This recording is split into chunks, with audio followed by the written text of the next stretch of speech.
Welcome back to the Behind the Well Show. Roger Abel here with Elias Randel. Elias is sharing some big news with us. He's on a reading mission this year. Share with the listeners what we're reading. Is that my big news? I mean, we talked. It was funny. We talked about reading books just yesterday. Then you shared some really personal information with me, and you took me back to the world of Hogwarts. Yep.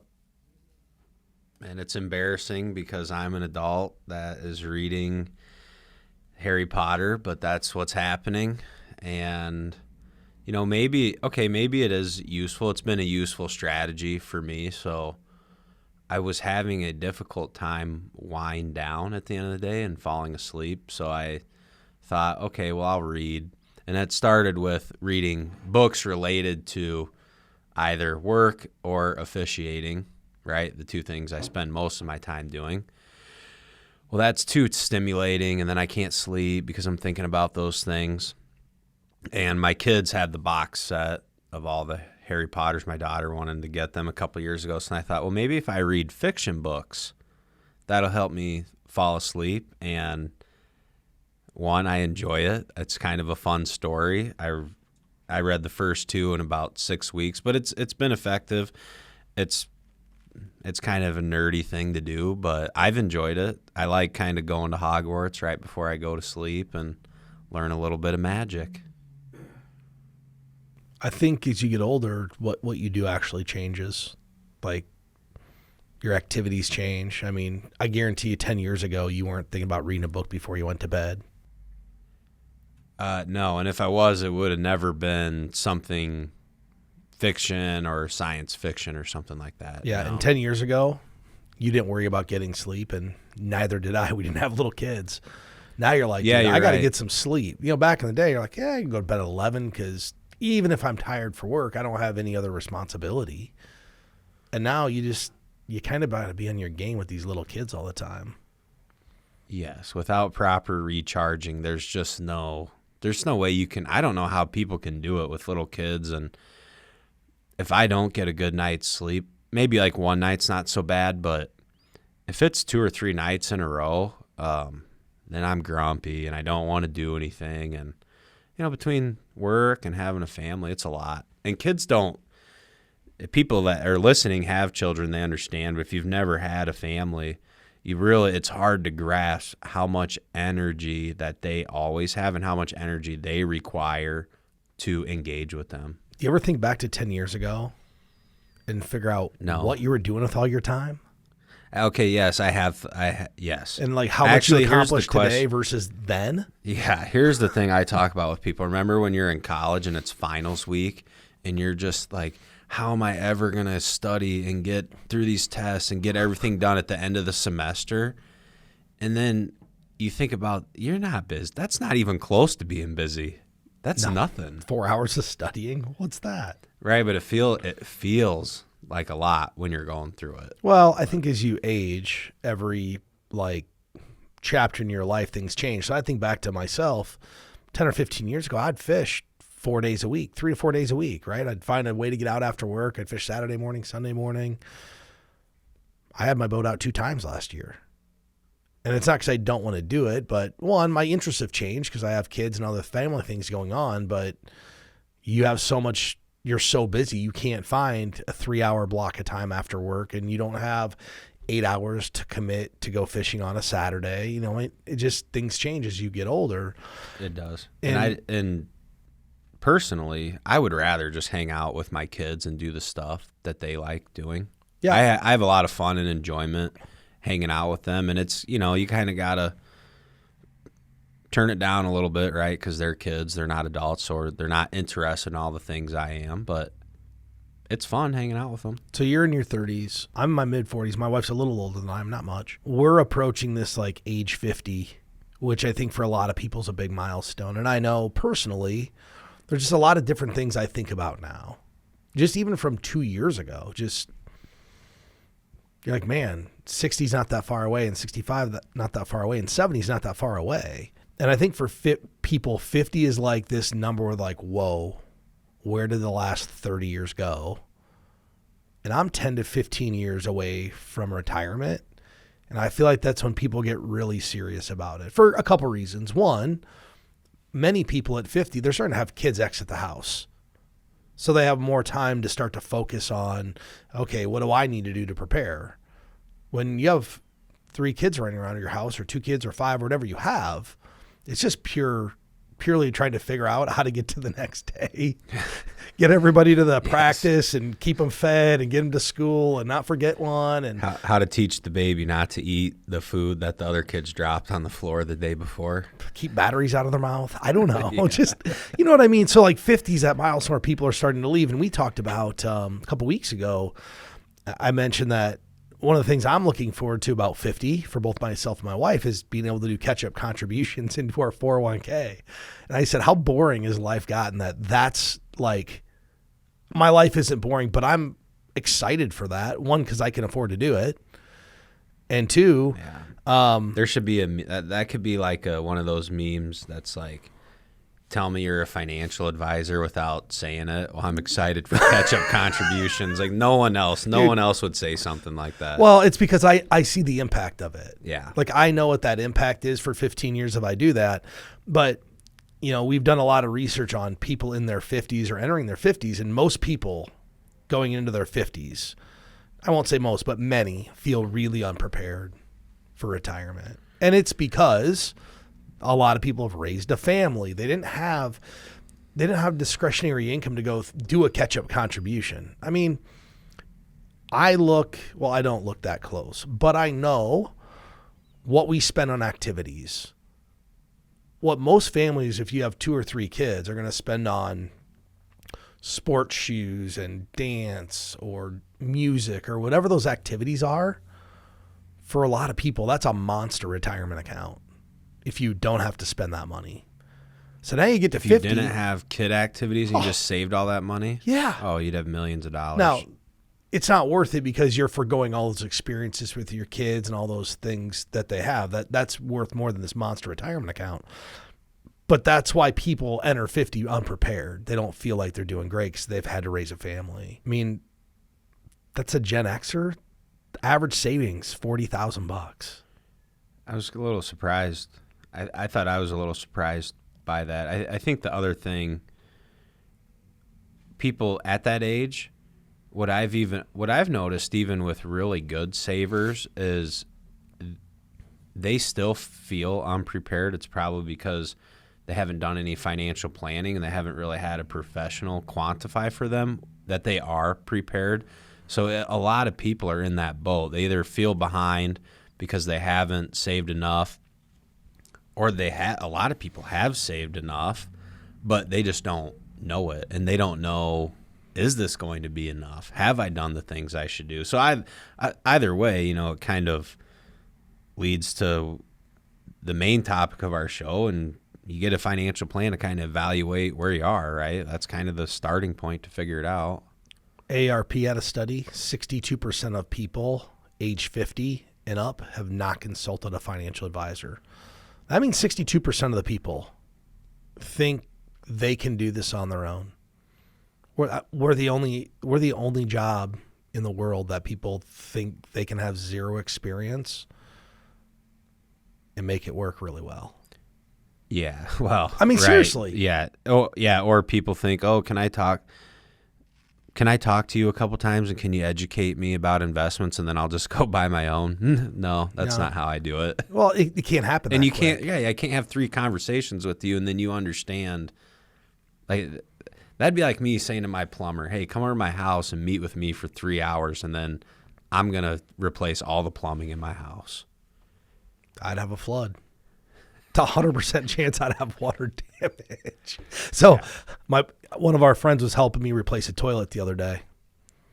And he's like showing me all this stuff and telling me how to do it. I'm like, that's awesome. I'm never going to do this. He goes, wait a minute. You've never replaced a toilet? I'm like, I don't know how to turn the water off to the toilet. Oh, come on. You do too. Now I do. Yeah, Dude, okay. I do now because I got to turn the nozzle. But, you know, it's like sealing this thing and this caulking. I'm like, I'm never doing this. I'm just going to call someone to do it. Yeah, and replacing a toilet, that's a nasty job. Well, and think about gross. it. Like how – so for me to save, what, a few $100, it's not worth it. I'm going to take the risk that I flood my house if I do one thing wrong with potentially not just water. So that's disgusting. One of the things, though, when people kind of hit this age 50 that haven't got a plan, they're not prepared. The other thing they do is they all of a sudden have this bump up in income once the kids leave. I hear this from people all the time. Well, just got done putting my kid through college. I was spending $10,000 a year, and I've got this one. I'm gonna have all this discretionary money. The problem is, if you're behind, most people take the lifestyle creep over the catch-up contribution because they didn't. Do. Well, they didn't. Most people with kids, they don't have a whole lot of lifestyle. They're putting it into their kids. They haven't had time to go out to dinners. They haven't had time to take vacations. Like, oh, wow, the kids are gone. What are we going to do? We're empty nesters. So one of the things you should do if you're turning 50 is, come up with a boundary financially. Get your plan done. But then say, okay, if I've got an extra $20,000 a year, how much do I need to commit to this retirement goal? And then how much can I get a little bit of lifestyle creep in it? I was, before we came in here, just doing some scenarios for myself actually, of, hey, what if you put X amount of more in every year, like escalating contributions? The impact, I want to say I increased the contribution like 5% a year. Just 5%. From now for 20 years, I just did 20 years. The increase in assets I would have was like 30%. So for the next 20 years, I'm going to increase. That's a big increase in 1 year, though, 5%. Well, I mean, if you're putting $20,000 away, it's $1,000. It's $80 a month. Especially if you're 50. Okay, yes, but I'm talking from the perspective of if someone's saving 10% of their income this year, and then next year they're going to increase. No, not 5% of their income. 5% of what they're saving. Okay, so if you're saving, I misunderstood. So what think you were about saying. it. So you make you make $100,000. You're saving 10%. It's $10,000. I increase my savings $500, 5% a year. That's $10,500. I went from 10 to 10.5%. Yeah. But it was 30% more in assets. 30% more in assets. Yeah, I had to do this for myself. I guess it was a financial boundary. I increased my 401k contributions. I didn't want to. It was painful, but I made myself do it. And guess what? Probably worth it over the long term. You know how I'm not really missing out on anything. It's just like anybody. Do I want more on my paycheck? Do I want more money in the bank? Do I want to go out to eat more often? Do I want to go on more vacation? Yeah, I'm just like everyone else. But I forced myself to do it. Here's how to make it easy. If let's say you have a person who's maxing out 401ks and they're doing their Roth and they're saving more. The way to make that increase easy, do it weekly. I do me. I do mine weekly. It comes right out my bank account. I do mine weekly too. Because if I need to increase my savings rate $100 a month, well, it's $25. Who's going to notice that? Most people will not notice that. That is true. So just some tips is I'm getting ready to turn 50. Well, I'm not getting ready, but I think about it all the time. And I just think about how do I start to navigate this and take advantage of all the increased options that I can have later in time. Are you ready to take control of your financial future? The financial professionals at Premier Investments and Wealth Management are the guides you've been looking for. Picture this, a financial plan tailored exclusively to you. Our team of experienced professionals will work closely with you to understand your aspirations and develop a personalized roadmap to get you there. Whether you're dreaming of retirement, buying a new home, or sending your kids to college, we've got the tools to give you confidence in your financial life. We'll help you navigate saving and investing, retirement income, and tax strategies. Our job is not just about making money. It's about helping our clients make smart choices. We'll provide you with the tools and knowledge to confidently steer your financial ship toward a brighter future. Are you ready to embark on your financial journey with confidence? Visit www.btwealthshow.com or click the link in the description of this podcast. Your financial future awaits.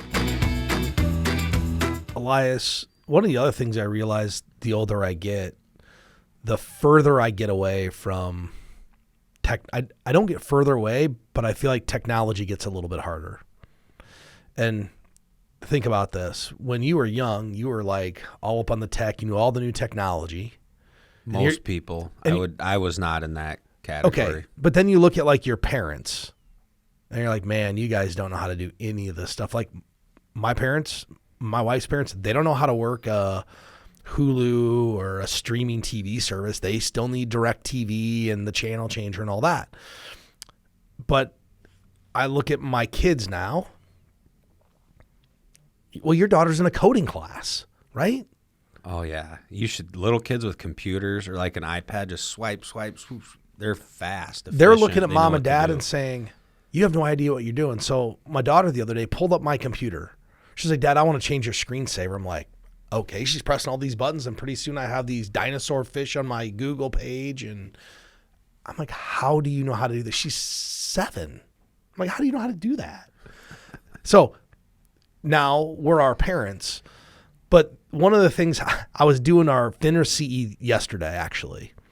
You know, FINRA makes us do continuing education every year. And one of them was on data breaches and phishing scams and email. And one of the things you're seeing is almost everybody has, not everybody, but a vast majority of people been hacked either through their Facebook account or their email. And it's one of the ways people get your identity and start to steal money from you. And these are like super advanced schemes that are happening out there. And they steal money from companies too. Yeah. They come in, they steal all the data, and then they just hold you hostage for a ransom. So I thought it'd be good because I'm guessing the demographic of this show is not 25-year-olds. It might be. And that's cool, but it's probably a little bit older. So I'll take Molly on her office, for example. When she creates a password, it's like this long password, super complicated. Most people our age, guess what they're doing? It's personal. It's super simple. It's personal. It's super simple, super easy to lose or get stolen. And think about this. We all think it's not going to happen to us. Here's this statistic everybody should know. 11% of publicly traded companies were compromised in 2023. They likely have the most sophisticated protocols in place to protect data. It's going to happen to everybody at some point. It's going to happen. And I've said that for a long time. It's not if it's going to happen, it's when and how you're going to eventually deal with the problem. But a couple of things that really came to light when I was doing this continuing education course is how do you actually start to protect yourself from this happening? And a lot of people don't know it's happening to them. They have no idea. So there's a couple of things we'll talk about. But first, I think we should talk about how to create a password that is unique that people can't get. And it's really creating complex passwords, right? The longer, the more symbols. I want to say I read on that FINRA CE, one of the most common passwords is your pet's name. Pretty easy to figure out. You get on someone's Facebook page and say, oh, Willie got hurt today. Plug it in, and pretty soon you have all of their stuff. Yeah, I did the training, the CE training you're talking about. I did the same training a couple weeks ago, and my password game is pretty weak. I realized, like, all the things they're saying that make a not good password, I'm like, I feel personally attacked. I suck at making passwords. Mine are not. They're better now. Well, but everybody's going to be pet's better. Name, I've absolutely done that. Of course. Okay. After people listen to this show, I promise you they're going to go change their passwords. Here's why. If you're watching, a lot of people aren't going. Yeah, but this is going to scare people because people think like, oh, I used this name and this number and this symbol. Like nobody's going to get that, right? That's what they think. And it's short because they want to be able to remember it. And I'm guilty just like everybody. Molly could guess my password for 90% of my accounts probably. Okay? But we have a chart right here. How long will it take to crack your password? So if you have what I would call, a lot of people would believe this is a pretty good password. It's 6 characters. It's a mix of numbers, lowercase, uppercase, and symbols, right? So it's a 6 character. So it could be Elias. It could be whatever. But you think I have uppercase, lowercase, a symbol, and a number. 6. Takes 13 minutes to crack it. If you only have upper and lowercase in the alphabet, that's it. And it's 6 characters, they can crack it instantly. Instantly.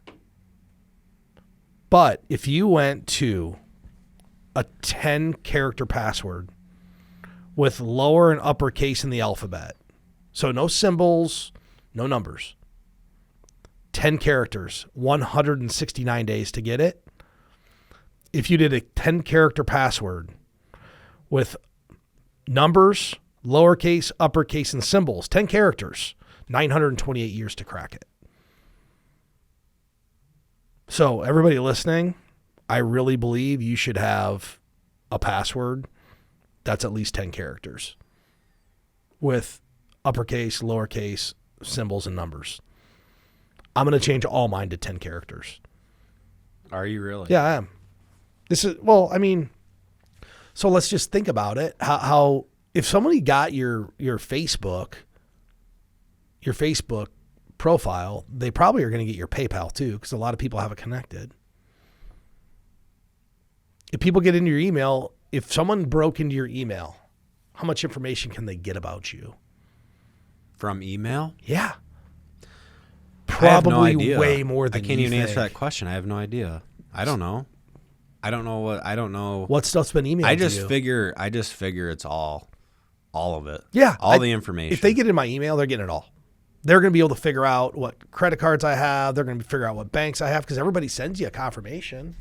Oh, you paid this bill. Here's your, they're going to figure it out.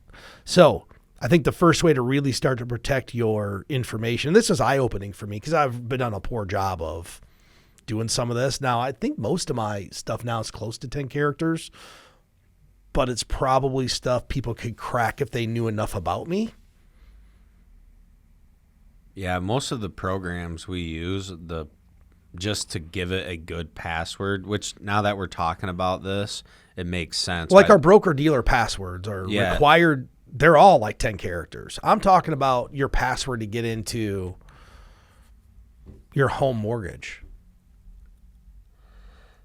Like if you're logging in to pay it. Like, the ones that we're required to do for our industry are phenomenal passwords because they force you to do it. But think about all the passwords you've had set up for 20 years. When you first set it up, it was like 4 characters, no numbers, no symbols, no uppercase. Super easy. terrible password. So I think as people see this, you should be looking for a 10-character password to protect your information, because it's the easiest way to avoid people getting your stuff. And once they get your stuff, that just is going to wreak havoc on you. And most of your financial information's out there. I mean, most people, your identity's been stolen. You just don't know it yet. So second way to really protect your accounts is to enable that two-factor authentication. I know it's a pain in the butt, but it's probably one of the best ways to protect what you're doing. They got to know your password. Then they have to have control over your phone too, or wherever that's going to double crack it. Yeah, and it is kind of inconvenient, but again, it's a good step to have. The other thing, the phishing attempts. They're so good. Yeah, they are so good. And I almost got, especially around the holidays, because the first one I got, I almost got tricked by it, because it's like it was something about a package, right? I kept getting basically the same thing over and over, but click on the link to see the package. So I'm reading it. Wait a second. Why would I get this? Because I don't do any of my phone should never get an alert about a package I was ordered online. My wife does all the online ordering. But let's say if I was I could have easily clicked on that link because it looked like it was from Amazon. If I was online shopping, I would have, okay, I need to see what this is. But it was a phishing attempt. And the key you just said, it was on your phone, because they were probably trying to get your email. Because if they can get your phone number, now that's the two-factor. I'm sure. So the number, I tell my wife this, I tell everybody this. If you get an email and you're not 100% sure where it came from, don't click the link.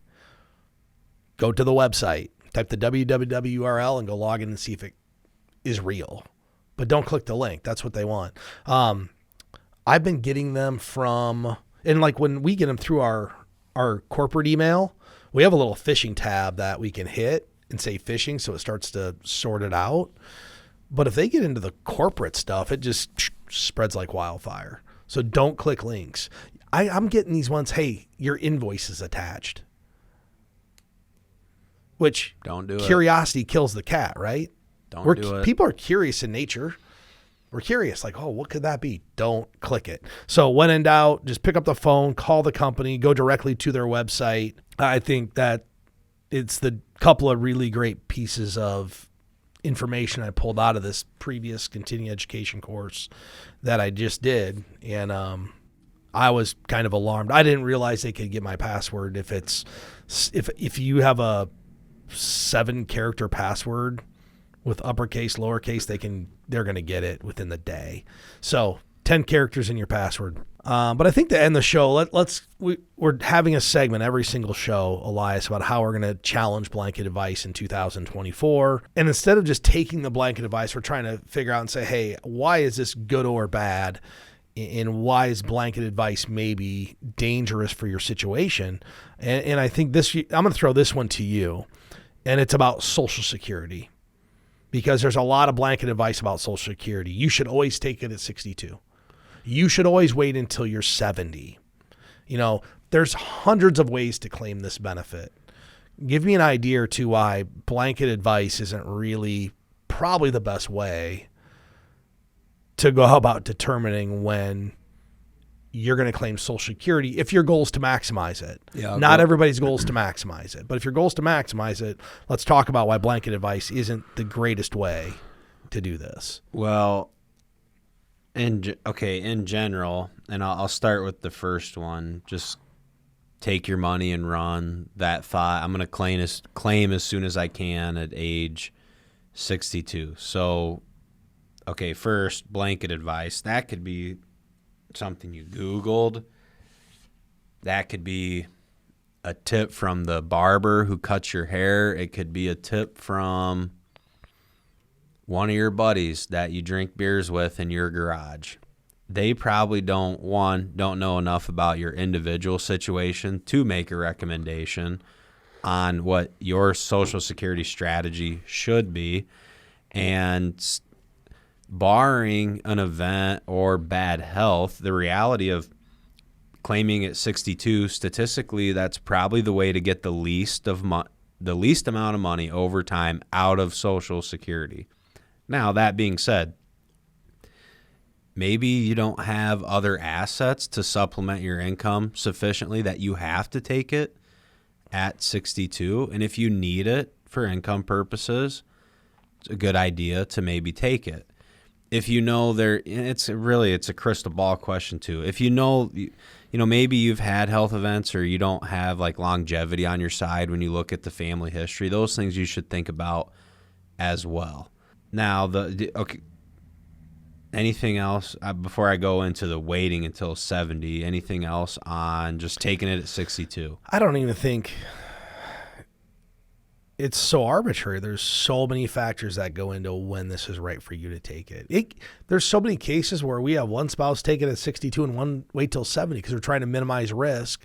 One person has a lot bigger benefit than the other. Like, if you think without a good amount of research you're going to get Social Security right, I'm telling you, you're not. There's 300 ways to claim it. How are you going to figure out which one of the 300 is right for you? And even if you do a ton of research and you think you got it right, you probably didn't because you don't know when you're going to pass away. So in my opinion, Social Security is not about figuring out how to maximize it, because unless you know when you're going to die, that's impossible. But what is possible is to take a really well-crafted financial plan and figure out what strategy, if you live to be, let's say, age 94, provides you the highest probability of success. Because if you have a strategy, regardless if you take it at 62 or 70, one provides you 10% more probability of not running out of money at 94.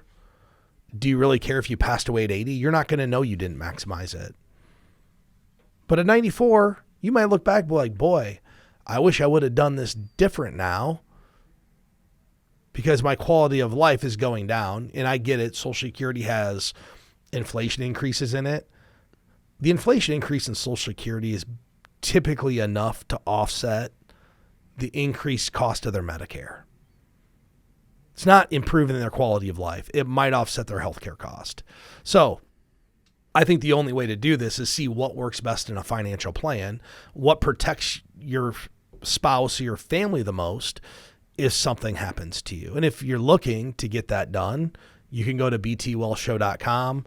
We'd be happy to get you started with a financial plan.